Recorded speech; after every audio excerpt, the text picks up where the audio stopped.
apostoli Paula konke okwakuyinzuzo kimi ngikushaya indiva ngenxa yobukhulu bokumazi.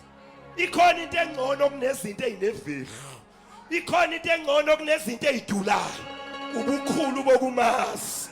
Bakubuza abantu bathi uhleleleni ngoba akakwenzeki. Uhlale uthi uqalile umsebenzi uzowufeza.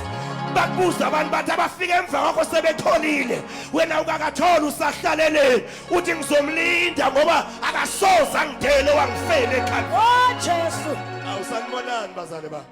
Asihlelanga ngoba uyasenzela sihleli ngoba uthembekile othembisile.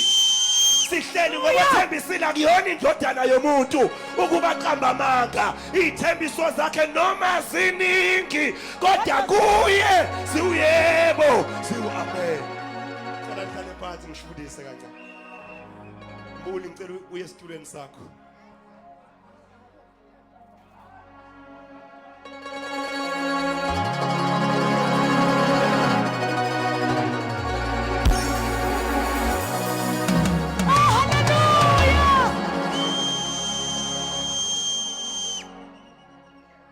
Nihlale phansi bazalwane.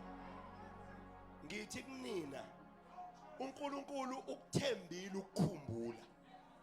Akuzwakala. Ngizophinda. uNkulunkulu ukuthembile ukukhumbula. Angazi noma lento iyezwakala ePitoli. uNkulunkulu ukuthembile ukwenza njani bathandekayo? Ukuthi uma nje inhliziyo yabo ngingayibeke ekukhumbuleni ayikho into abangeke badlule kuyo.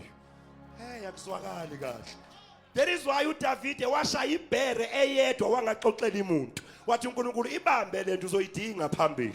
uNkulunkulu wavumela uDavid washaya ingonyama wangaxoxela umuntu. Wathi uNkulunkulu ibambe lento uzoyidinga phambili. Lithi iBhayibheli uDavid emaye phambi kwaGoliath. uGoliath engakamshayi ngendwa imali, wamshaya ngezinto ezikhumbulayo. Wathi angikwazi ngizwa bathi uyindoda ekade yalwa, walwa izimpi kusukela ebusheni bakho. Angikwazi kodwa khonto engiyazi ngicela ukuyiphawuphawula engiyikhumbulayo ngisewumfana ngelusini izimvu zikababa. uNkulunkulu uyamhlonipha umuntu okhumbulayo. Ukube wena wawube